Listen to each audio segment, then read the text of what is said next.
Al-babus samin Al-babus samin asyara fi fadilatis salami.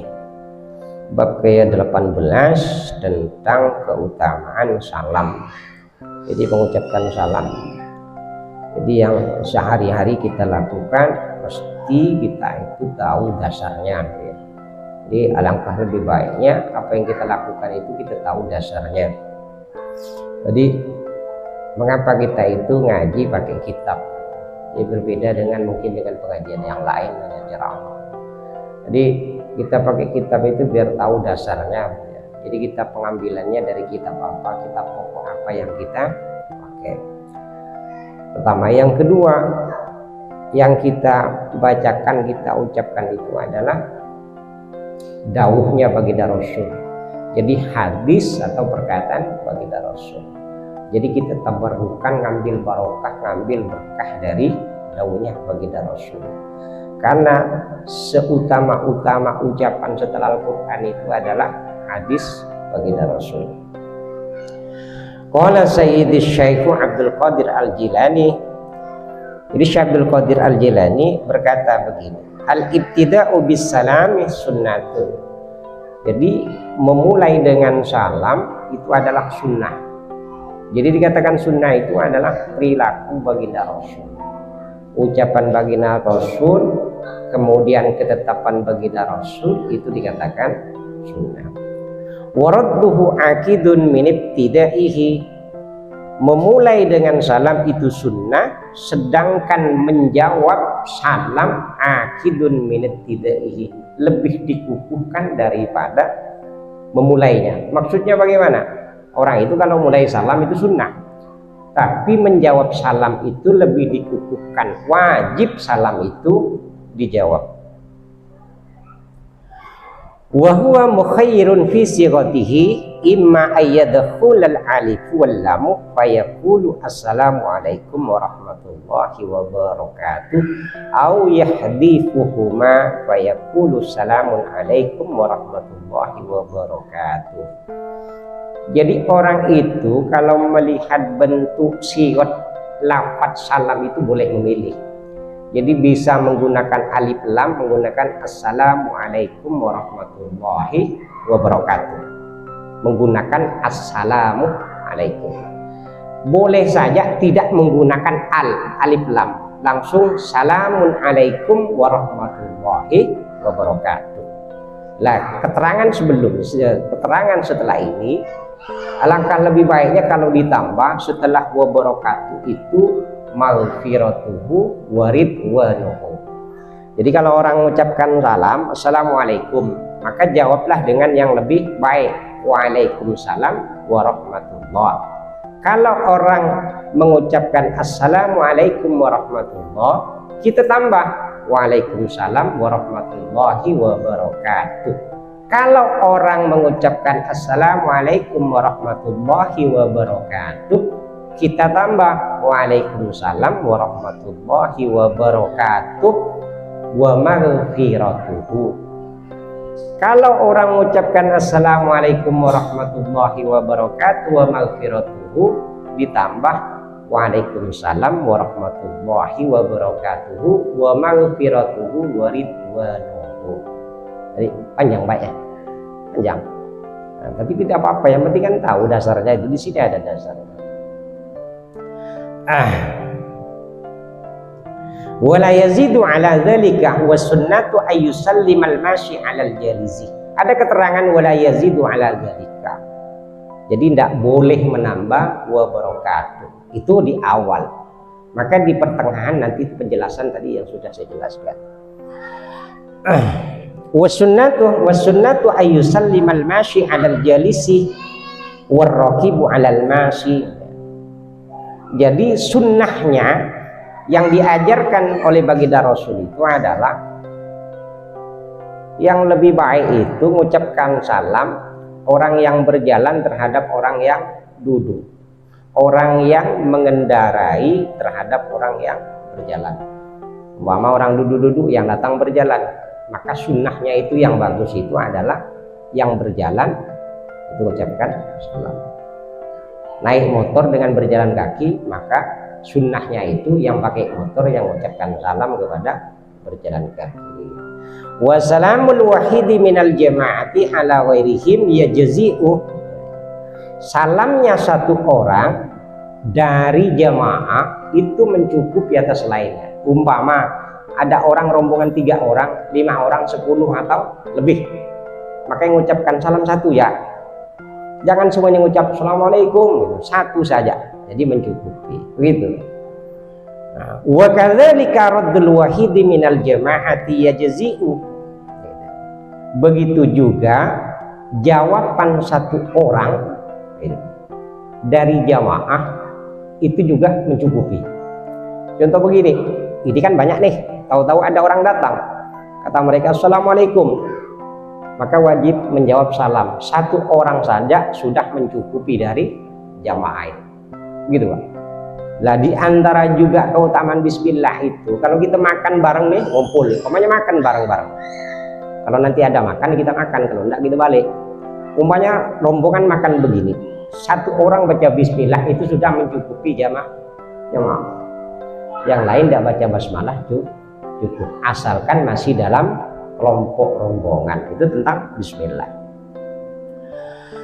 Wala yajuzu al bada'atu bis salami alal musyriki. Dan tidak boleh memulai salam terhadap orang musyrik, tidak boleh. Jadi tidak boleh. Dulu saya pernah datang tamu, assalamualaikum, jawab waalaikumsalam. Oke, saya agak curiga karena memang pace-nya itu agak beda. Lambat laun setelah terjadi ngobrol-ngobrol, di dalam pertengahan obrolan itu dia ngomong astagfirullah, alhamdulillah. Nah, karena sudah masuk di pembicaraan, saya bertanya, Bapak Muslim kah? Oh bukan Pak, itu kan sudah bahasa nasional katanya, sudah umum. Oh iya, astagfirullah, alhamdulillah itu sudah bahasa nasional. Tidak jadilah itu kan. Fa'in bada'a musyrikun rudda alaihi bi ayyakulahu alaika. Jika ada orang musyrik, memulai mengucapkan salam, maka dikembalikan, dijawab, tapi ucapannya dengan wa alaika. Jadi ada orang musyrik, muslim bilang assalamualaikum, kita jawab wa alaika, itu saja. Wa amma radduhu 'alal muslimi fayaqulu wa alaikumussalam kama qala. Jadi kalau orang muslim mengucapkan assalamualaikum, maka muslim yang lain menjawabnya waalaikumsalam. Wa in zada ila qaulihi wa barakatuhu kana aula.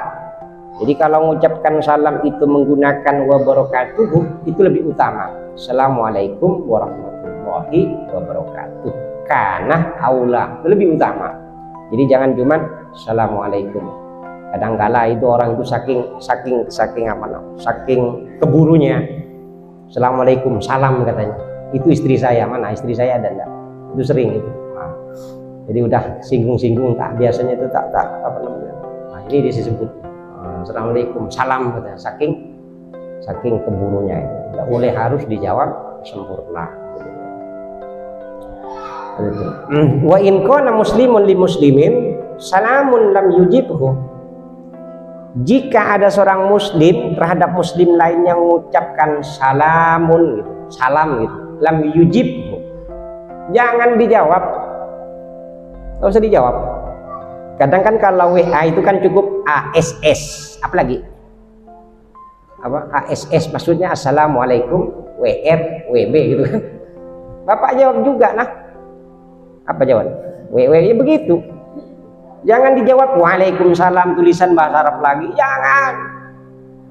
Dan begitu. Jadi harus sempurna gitu. wa ya'rifuhu annahu laisa bitahiyatil Islam. Mengapa salamun ndak perlu dijawab? Karena itu bukan penghormatan orang Islam. Dalam Islam itu ndak ada penghormatan. Salamun ndak ada, salam gitu kan ndak ada. Jadi yang ada dalam Islam itu adalah salamun alaikum atau assalamu alaikum warahmatullah, atau dilengkapkan assalamualaikum warahmatullahi wabarakatuh. Li'annahu laisa bikalamin ta'min.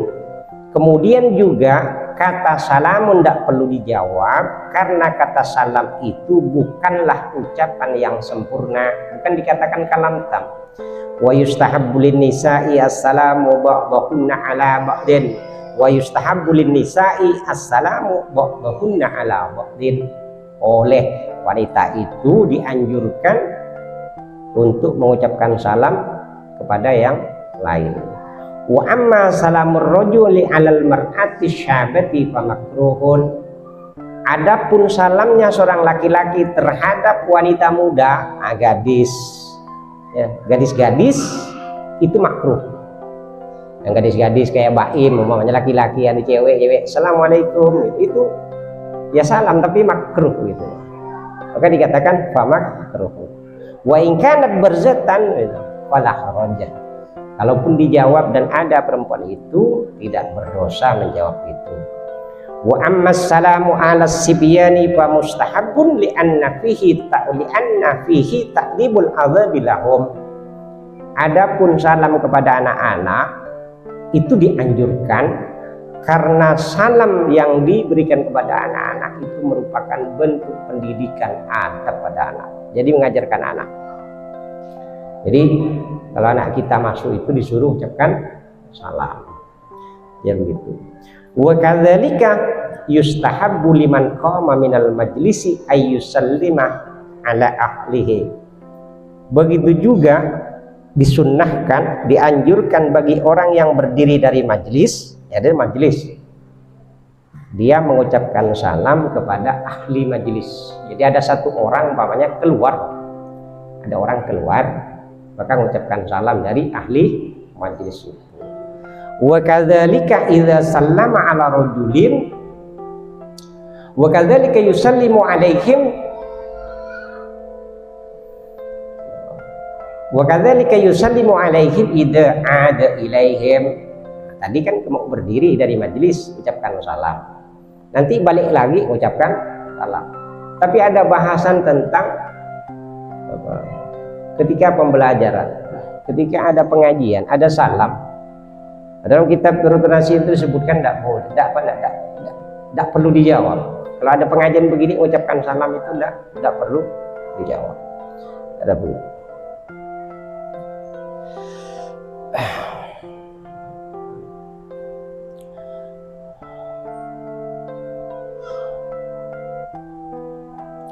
Wa kadzalika yusallimu alaihim idza ada ilaihim wa kadzalika in hala bainahu wa bainahum hailun bislal babih wal haitih. Jadi boleh juga dianjurkan mengucapkan salam kalau ada orang tapi ada pembatas, baik itu pintu ataupun penghalang lain, mengucapkan salam. Wa kadzalika idza sallama ala rajulin summa iltaqahu saniyan sallama alaihi wa la yusallimu ala al-mutalabbisina bil ma'asi. Dianjurkan mengucapkan salam ketika berjumpa dengan seorang laki-laki, nanti berpisah berjumpa lagi, salam lagi. Itu dianjurkan. Dan tidak bolehkan mengucapkan salam wala yusallimu alal mutalabbisina bil ma'asi. Tidak boleh mengucapkan salam kepada orang-orang yang melakukan maksiat, dalam keadaan maksiat. Kemarin tempat judi mengucapkan assalamualaikum, orang-orang lagi main judi, gitu ya. Contohnya kaman ijtazza ala qaumin yal'abuna bisyatranji. Umpamanya ada orang bermain-main syatranji, itu dikatakan gendang tambur gitu. Alat-alat itu. Kemudian wa yashrabuna al-khamra. Tak boleh mengucapkan salam kepada orang yang minum khamar. Wa yal'abuna bil jawri wal qamma. Kemudian mereka itu bermain-main dengan alat-alat musik itu tidak boleh diucapkan salam. Wa yustahabu lil muslimi al musafahatu li akhihi, disunnahkan bagi seorang muslim itu bersalaman kepada saudaranya. Jadi berjumpa salaman. Wala yansi'ul akhar yadahu idza kana huwal mubtadi'u. Ya. Jadi janganlah menarik ya. Jadi kalau umpamanya kita salaman, assalamualaikum, lalu salaman. Ketika kita pertama yang nyalami, orang yang pertama mensalami itu dianjurkan jangan cepat-cepat menarik tangannya. Karena assalamualaikum langsung salaman. Jadi salamnya itu sunnah Rasul, salaman juga sunnah Rasul. Orang pertama kali yang salaman itu dianjurkan jangan cepat-cepat narik tangan. Jadi ini sudahnya begitu. Kemudian di sini katakan wa in ta'anaka wa qabbala ahad wa in ta'anaka wa qabbala ahaduhuma ra'sal akhari wa yaduhu ala wajhi tabarruki jaza. Jadi kan kita kadang salaman. Jadi ada salaman yang satu itu kemudian mencium ya. Jadi wa qabbala ahaduhuma ra'sal akhar, mencium kepalanya. Jadi bersalaman tangan kemudian dicium kepalanya, itu boleh. Nah, maka ini namanya ta'anak, itu rangkulan, berpelukan. Laki-laki sama laki-laki, perempuan sama perempuan, jangan pula sebaliknya gitu kan. Kemudian di sini tujuannya adalah ala wajhit tabarruki. Jadi boleh mencium kepala seseorang itu ala wajhit tabarruki, karena mencari barokah. Jadi mencari berkah. Imam Muslim itu saya pernah baca tentang manakibnya Imam Muslim. Imam Muslim itu kalau berjumpa dengan gurunya Imam Bukhari, maka Imam Bukhari itu dicium dari kepala sampai ke bawah. Imam Bukhari itu dicium dari atas sampai ke bawah. Jadi yang menulis kitab Sahih Bukhari, Imam Bukhari itu ketika kecil itu kena penyakit buta. Maka umiknya itu tiap malam menangis minta kesembuhan kepada Allah. Sampai satu tempo beliau bermimpi berjumpa dengan seseorang. Maka kata orang itu, wahai disebutkan itu umiknya, umik Imam Bukhari, tahukah engkau siapa? Aku tidak tahu. Maka kata si lelaki itu, aku adalah Khalilullah, Khalilur Rahman, Ibrahim alaihissalam. Jadi umiknya Imam Bukhari itu bermimpi Nabiullah Ibrahim. Apa kata beliau? Allah akan menyembuhkan anakmu karena kamu sudah mendoakan anakmu setiap malam.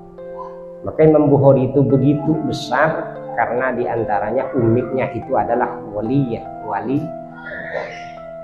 Maka seorang ibu itu jangan pernah bosan mendoakan anaknya.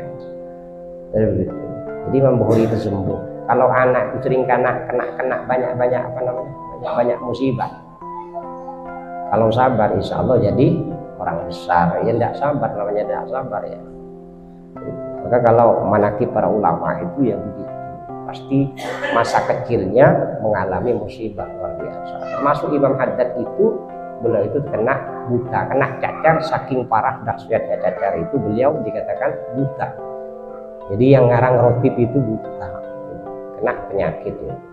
Tapi kebutaannya tidak menghalangi beliau jadi orang besar. Wa amma takbilul fami fa makruhun. Ya. Jadi di sini dikatakan di sini wa in ta'anaka wa qabbala ahaduhuma ra'sal akhari wa yaduhu ala wajhi tabarruki jazah. Wa amma takbilul fami fa makruhun. Jadi kalau mencium kepala kemudian itu dengan jalan tabarruk itu boleh. Sedangkan mencium mulut itu makruh.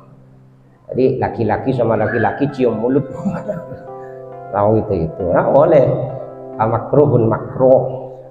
Maksudnya makruh gimana? Kalau dalam fikih itu namanya makruh itu la yusabu fa'iluhu wa la yu'aqabu tarikuhu. Jadi si pelaku tidak diberi pahala, yang meninggalkan tidak disiksa. Itu namanya makruh.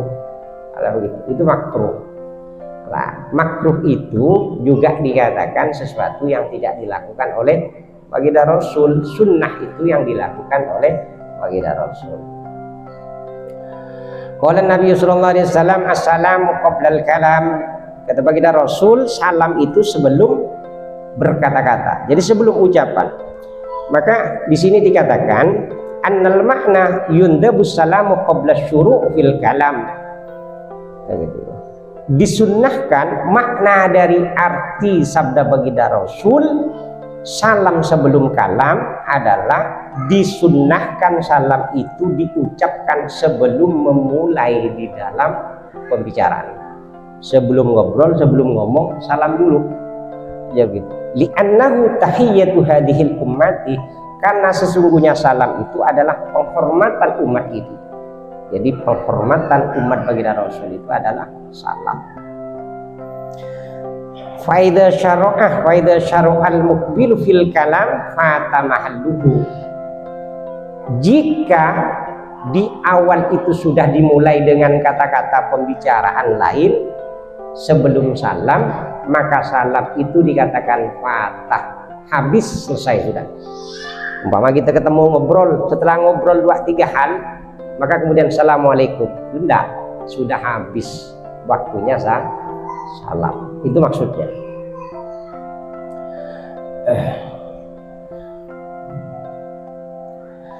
Wa qala an-Nawawi wa sunnatu annal muslima yabda'u bisalami qabla kulli kalamin.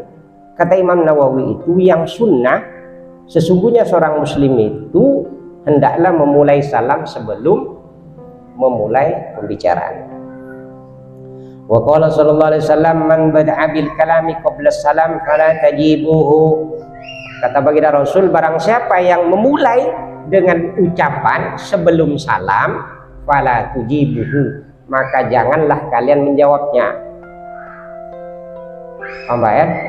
Jadi salam dulu baru ngobrol. Kalau ngobrol dulu baru salam, fala tujibuhu, maka itu dikatakan janganlah menjawabnya. Jadi begitu. Fihi hissun ala salami wa zujira an tarkihi. Dawuhnya baginda Rasul itu adalah desakan untuk senantiasa mengucapkan salam dan dicegah dari meninggalkan salam. Maka hendaknya itu mestinya salam diletakkan di depan. Wa qala sallallahu alaihi wasallam man bada'a bis salami ay ala man lakihi aw qadama alaihi wa huwa aula billahi wa rasulihi. Barang siapa yang memulai salam, maka ia adalah lebih utama dengan Allah dan Rasulnya. Jadi yang memulai itu yang lebih utama bagi Allah dan bagi Rasulullah.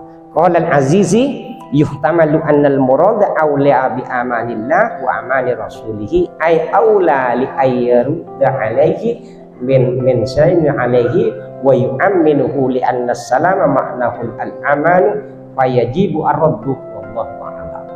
Maksudnya yang dikatakan orang itu, barang siapa yang memulai salam maka orang itu adalah lebih utama dengan Allah dan Rasulnya. Maksudnya adalah orang itu lebih utama dengan keamanan Allah dan keamanan baginda Rasul, dan orang itu diutamakan itu kalau orang memulai salam. Wa qala sallallahu alaihi wasallam, mudah-mudahan ada manfaatnya. Subhanakallahumma wa bihamdika asyhadu an la ilaha illa anta astaghfiruka wa atubu ilaik. Rabbana ighfir lana